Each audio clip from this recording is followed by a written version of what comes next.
All right, golfers, I have the RypBoard here. I'm going to teach you how to use this tool. It's a great tool for learning ground force reaction, which means how we use the ground to increase power and accuracy in your golf swing.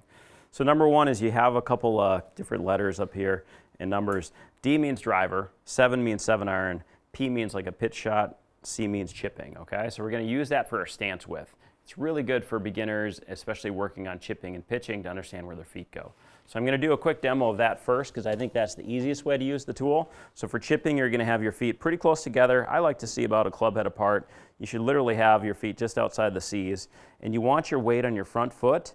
And as you're chipping, you really should never have your weight go to your back foot. So you'll notice this, it never really pivots, does it?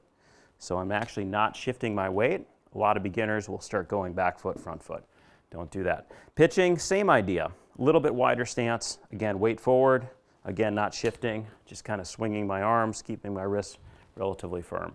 So now let's get into more of the full swing. So as we're doing the full swing, I'm going to demonstrate all the feels you need to maximize ground force, but we're not going to actually swing a club at first. We're going to do pivots. So we're going to get our stance between 7 and driver, and we're going to load into the trail foot. We call this kind of our loading phase, getting into the trail foot nice and high.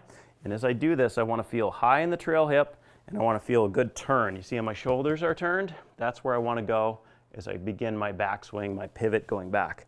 So my weight begins forward. I shift here. That's phase one of your golf swing now. Now phase two is shifting your weight back. This is what we call the linear trace. So I'm going to go shift back and then forward, and I'm going to get my weight to go over my toe a little bit. And once it's over my toe, then I can push and twist out of it. So I'm going to demonstrate from this angle so you can see it a little bit better. Going to have my weight go back. Phase one, load. Phase two is go down over my toe and then push and rotate. And you'll notice that as I do this, the board will spin a little bit, which is just fine.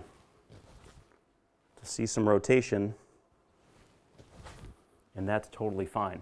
So I'm going to learn that pivot, and then I'm going to apply that to a golf swing without a golf ball. I could use a ripstick or a club, and then I can go ahead and hit shots with it too. But the whole idea is learn the pivot, master some of those moves, and as you get better about loading in the trail foot, transferring your weight, pushing and rotating back to the lead heel, you're going to notice more power and definitely better sequencing in your golf swing.